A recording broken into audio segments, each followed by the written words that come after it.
On this episode of IT Unplugged, we look at cybersecurity insurance policies and what your business needs to know to make sure they're covered in case of an incident. At M2 Technology, we're on a mission to make IT accessible to everyone. Join us on our journey to demystify the ever-evolving world of business technology. Are you ready to get unplugged? Welcome back to IT Unplugged. I'm Brandon. I'm Kelly. And I'm just so excited that you're here, Kelly, to talk a little bit about cybersecurity today. Before we get into cybersecurity insurance, would you mind just introducing yourself a little bit and maybe the company that you work for? Sure, absolutely. Well, first of all, thank you for having me. Kelly Steffen with Paroubek Insurance Agency. We are an independent agency located in De Pere, Wisconsin. Midwest is really our reach, but we do have some states that we cover outside of that. Our focus is really on being an insurance advisor for people. It's not a 1-800 number. It's not a quick fix. We really want to be consultative in nature and make sure that we're really evaluating and figuring out what exposures exist for businesses and families, and then figure out a very customized and personalized plan to meet their needs. As a risk manager, that goes beyond just insurance. So it's a lot of what are you willing to take on for your risk? What do we need to insure? Are there strategies that we can help you with so that you don't have a loss? Sure. Ultimately, we want to make sure that you're protected, but we want to make sure that you don't need that protection. If you do need it, we need to make sure that it's there. Yeah. So we really, again, take an advisory approach to making sure that we're looking at everything for our clients. And that goes from property casualty, cyber. We have a group health expert. So all of those things come into play kind of under one roof. No, I absolutely love that. And I see online that your guys' mission statement is just helping people. It is. And, when I think about insurance, either for business or individuals, sometimes it can be a tough place to navigate. So it's just like comforting to have a partner. I would hope that is like, that's their main goal, is just helping people. Absolutely. So. Insurance is never a fun topic for people. I get that. Sure. But we hopefully bring it back down to at least where it's personalized. They're comfortable talking to us, asking questions. We want to be there for those questions that they may think are dumb, but we've heard them all. Yeah. There are no dumb questions. So we want to make sure that we're there and available for them. Yeah. And helping people is our mission, and that goes beyond just an insurance standpoint. It's being involved with the community, taking part in community events, and really being invested in our area. So that's very important to us. Absolutely. How long? That's great. I'm just kind of curious. How long have you been in this field? I've been in the field for over 10 years now. I've been at Paroubek since 2016. Okay. Our agency was founded in 2004. So there's been a long history there. And we've got a great culture, a great team, really everyone has the same goal of our customers and putting our customers first. Yeah, absolutely. No, that's great. And just, you being in the field for 10 years, this show, IT Unplugged, we kind of talk about different things related to IT and cybersecurity. And, what have you seen in the landscape of cybersecurity insurance over the last 10 years, and how has it kind of changed? It continues to evolve quite a bit, and I think it will have to be in the future too. Like any insurance product, there has to be an evolution of it. For cyber, if we think back even 10 or 11 years ago, it wasn't a common conversation. Sure. Really, it was the Target incident that most of us are aware of. That was late 2013. So as a refresher to that, it was actually what we know now is that it was an HVAC vendor that was contracted by Target. There was a phishing scam that he got attacked. It then infiltrated Target's system, exposed 40 million customers, debit and credit cards. 70 million customers were impacted as far as their personal details being compromised. Yeah. So that's really, I think, what brought the conversation to light. Now, since then, I know there have been a million other events that we hear about, Home Depot, Yahoo. There's always something, and I think that's key to remember. It's not going away. And prior to those instances, or even up until 5 years ago, most of us on a business policy, we had a data breach element. Yeah. But cyber insurance has taken that a step further, and now data breach is part of cybersecurity, but cyber liability goes so much further than just data breach. We're talking about Social media, we're talking about ransomware, malware, all of those things are they've been added and beefed up to cyber liability. And if you think about cyber liability as an insurance product, it's still very young. It's still very infant in its stage. So the first product, I think, was introduced in the late 90s. So in comparison to other insurance products, it's very, very young. Yeah. It has to continue to evolve because criminal activity, unfortunately, evolves as well. Oh yeah, absolutely. It's like a race to see, who can keep up with who when it comes to, protecting a business, and then what's the newest threat that kind of comes exactly. forward. So. And we live in a technology-driven world, and that's not going anywhere either. So as that technology continues to be a part of our everyday lives, there are more exposures there. And whether it's for families or businesses, it's there. And I think I read a statistic recently that said cyber crime is the third largest economy. So only behind the U.S. and China. Wow. So, I mean, that's crazy to think about. It's estimated to cost $10.5 trillion in 2025. Yeah, that is crazy. And to think, to spread that around businesses, because it's a lot of small businesses and medium businesses that are still being affected by that. It's not just the really big ones. I know we're coming off the back end of the CrowdStrike, and flight delays, all these businesses, but you get those really big ones, but you don't recognize the small ones that might cost a business $1 million and put that small employer out of business. It's really affecting the community and different things like that. Absolutely. Yeah. So, we kind of talked about a lot of different threats there. You mentioned a lot of them. What's like the main ones that you're seeing right now that businesses should really be aware of as they're moving forward and really insuring against? Right. I think malware is a big one. I think ransomware is something that maybe larger organizations, but it is still impacting small business too. I think the fact that we have so many remote workers poses a threat to businesses as well, because businesses can control their network within their walls, but what do they do when their employees are working elsewhere? If they're connecting remote, how do they still, protect their systems? So I think that's a big one. And then I also think email. Yeah.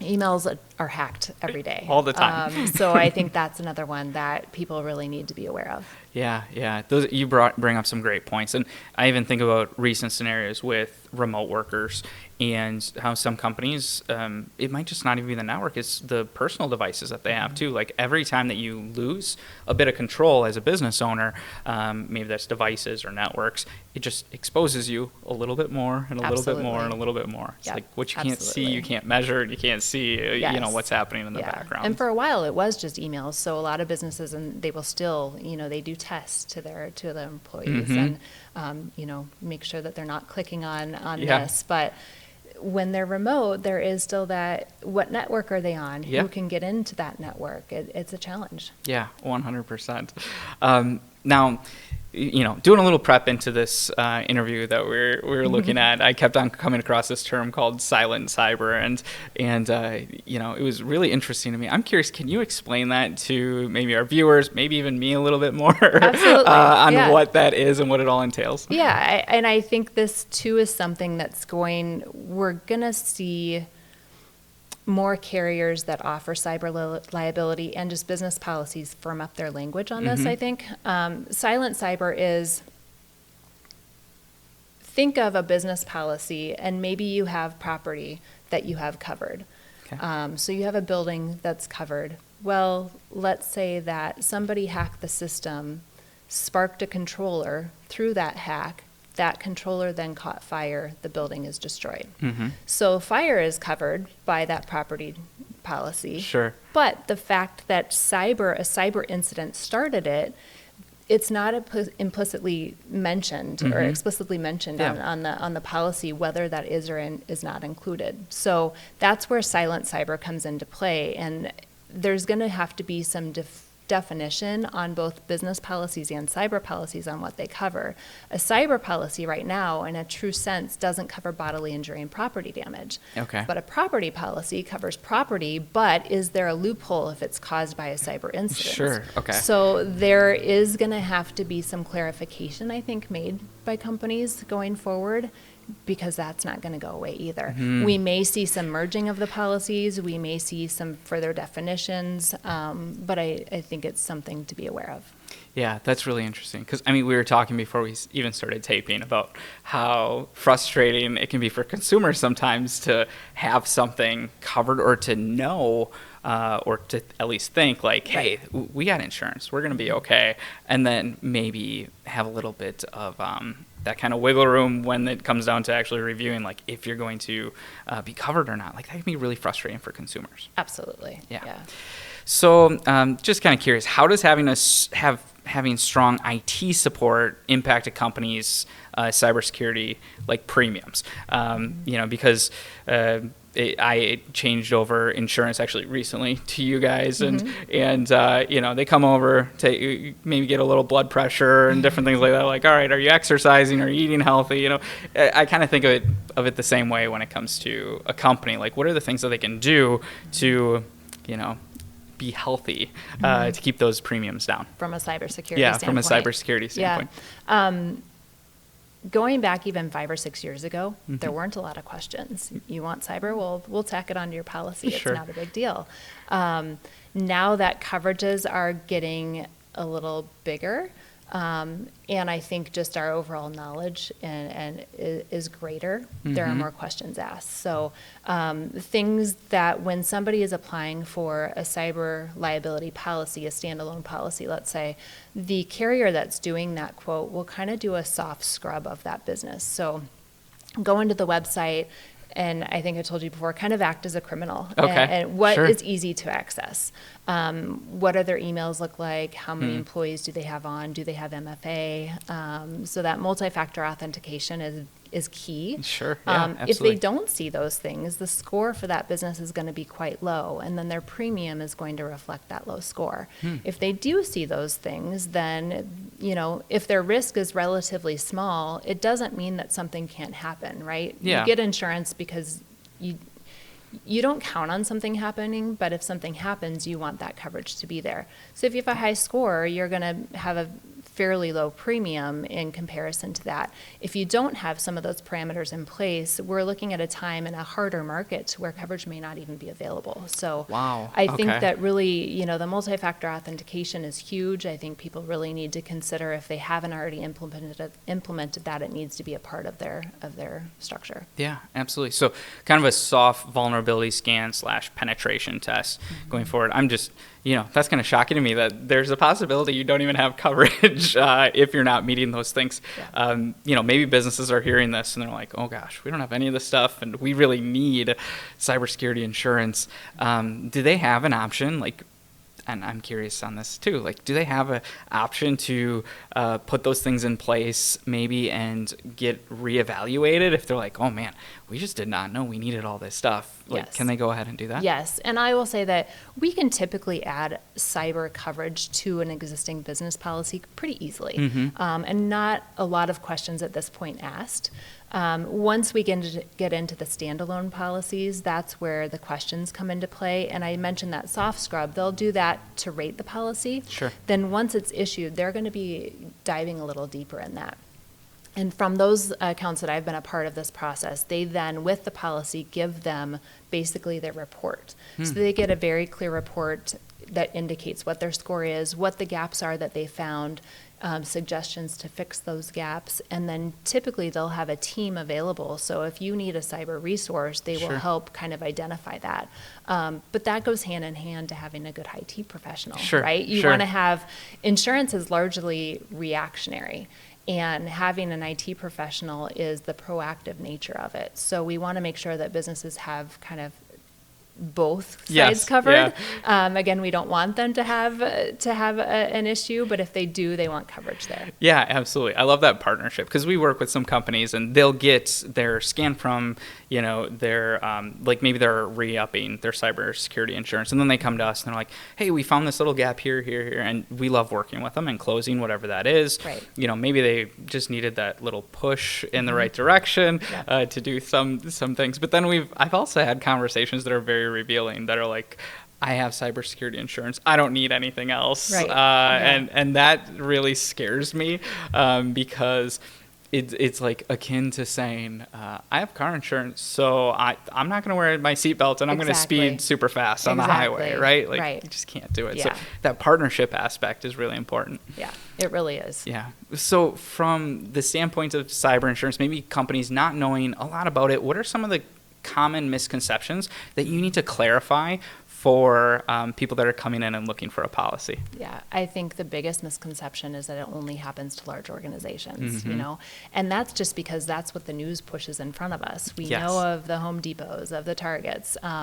Those are the ones that are going to be publicized, but what people don't hear about is all the small businesses that are impacted. So it's estimated that I think 43% of small businesses will be hacked. I mean, I think we're to the point in time where it's not if it's going to happen, it's when. Yeah. You know, every one of us, whether it's personally, professionally, in a business, we will be impacted at some point. So how do you best prepare for that? How do you have a plan in place? How do you have coverage? How do you understand your coverage, that it's truly going to meet your needs? Sure, absolutely. All of that comes into it. But I think by far the biggest misconception is that it only happens to large organizations. Yeah, yeah. There's a great saying out there. It's like there's companies that either have been hacked or will be hacked, and that's it. Like there's no in between. There's not. Yeah.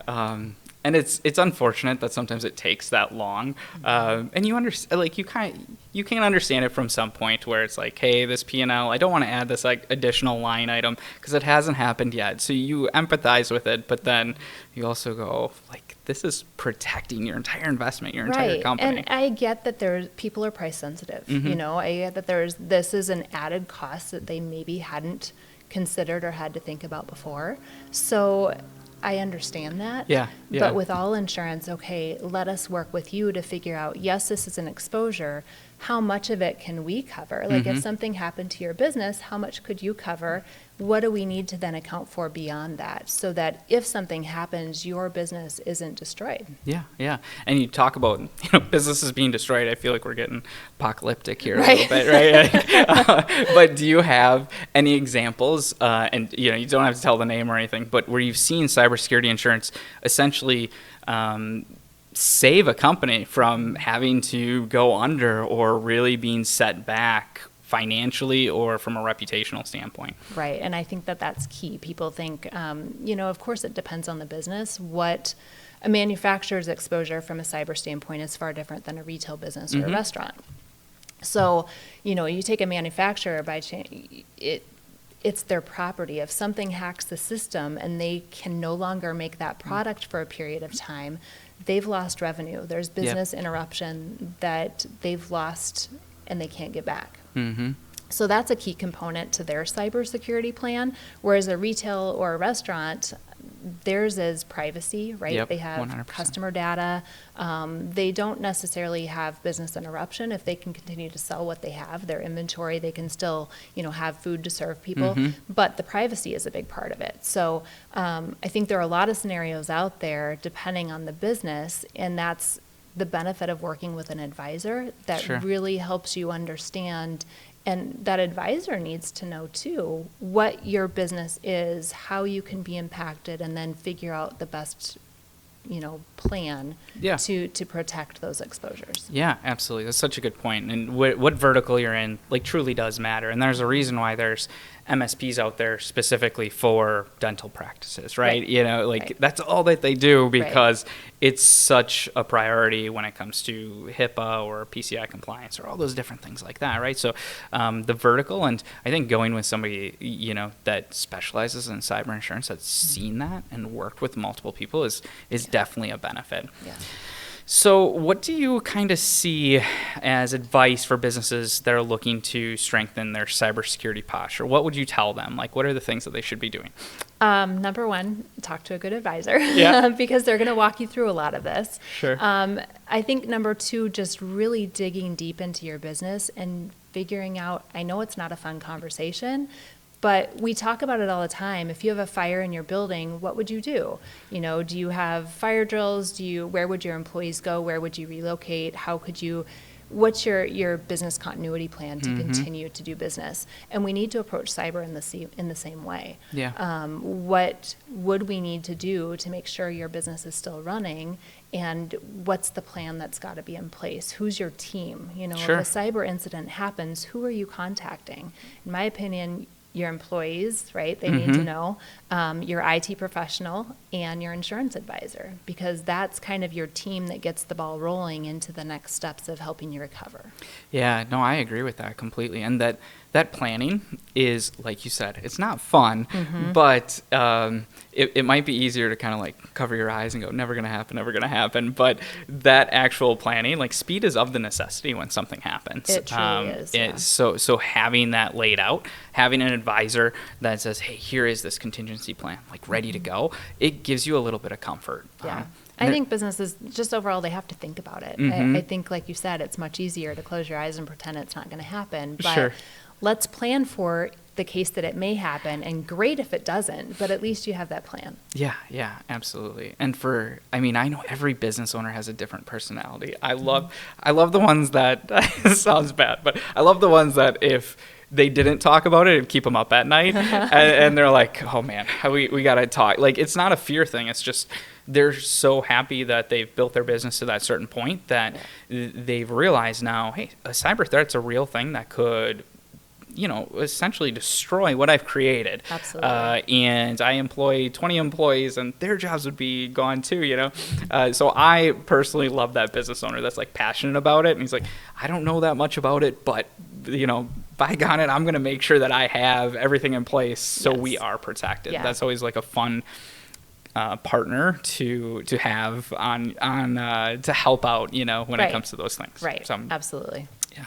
So how do you see the relationship between IT providers and insurance companies kind of evolving in the future? And I know you touched on this a little bit, that we need both. But, You do. Yeah. But again, there's that proactive and reactionary element to it.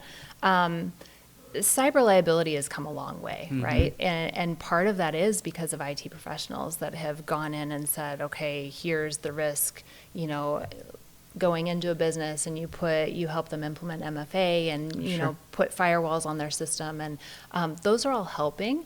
The more data that we have for insurance from an underwriting standpoint, and just from an overall loss standpoint, will help policies going forward. Again, going back to the fact that cyber insurance as a whole is a very young product, so the more data that there is to collect then gives underwriters more to rate policies on, and probably more questions, but maybe we get to a point where we can customize a cyber policy like we do a business policy, and going back to that manufacturer, we can maybe have more emphasis put on business interruption, less on privacy data for them, because they don't have a lot of personal identifiable information in their system. But then on a retail or restaurant business, we can do the opposite, because they don't necessarily need the business interruption, but they need to make sure that they have privacy, component really covered. So I think, going back to your question, IT professionals and insurance, there has to be both. If you're talking about a large organization, they probably have an in-house IT professional. Yeah. Most small businesses don't. Yeah, for sure. And you really need that as part of your business team. So I think having that reliable source is going to be key on the front end, and then having your reliable source as an insurance advisor comes along with that. Yeah, no, I like that. I like the specialized versions of that insurance, because you're right. The more data that we have, and the more actually giving the protections that specific business needs, the better off it's going to be. Probably the more price reliable, like I don't want to say reliable, but the more accurate that cyber insurance policy is actually going to cost. Right. So I could definitely see that. No, I love it. And I like the fact that what we find is even large businesses don't always have the IT professionals. Right. Or they do, but they don't really know. That's not their specialty. Yeah, exactly. Yeah. Yeah. And where you're like, there's going to be more questions. I personally love that, because it's keeping, first off, like, everybody wants to know what they don't know, especially in IT. Like, these people are curious. So maybe it's not their specialty to have all these cyber insurance policy questions answered or implemented, because they're just working on the operation of the business. But like, being pushed and driven to having these things in place is only going to ensure that their job is safe in the long run exactly. too. So it definitely helps. Yeah. So as we kind of wrap up, what's one cybersecurity practice you wish every business implemented? Probably those we've touched on. I think multi-factor authentication is key. Sure. And I think having a plan. Mm-hmm. Having a plan in place is really important. Talk with an insurance advisor, your IT professional, beef up what you can on the front end, but then be prepared if something does happen. And I think maybe above all, be aware of what that coverage looks like, and if you're working with someone that's reliable and educated and knowledgeable on it, they know the ins and outs of your business and what truly needs to be protected versus just slapping on $1 million cyber policy and just assuming that it's going to cover what you need to. So I think understanding the coverage. Yeah, absolutely. I love it. So I know that, there's a lot of businesses out there that maybe haven't taken that step to cybersecurity insurance, or even they're just looking for other business insurance policies. And I'm kind of curious, if they were to reach out to you, where would they find you? Because I can't recommend you guys highly enough. I think you're a great partner. So Thank you. Where would they go for that? So we're, like I said, located in De Pere, but nowadays with IT, we can do pretty much anything, anywhere. But you can always give us a call. Our phone number is 920-347-9115. And you can reach us on our website. It's www.paroubekinsurance.com. And you'll see a list of our team, our advisors. You can call our main number, and you will have someone that is assigned to you.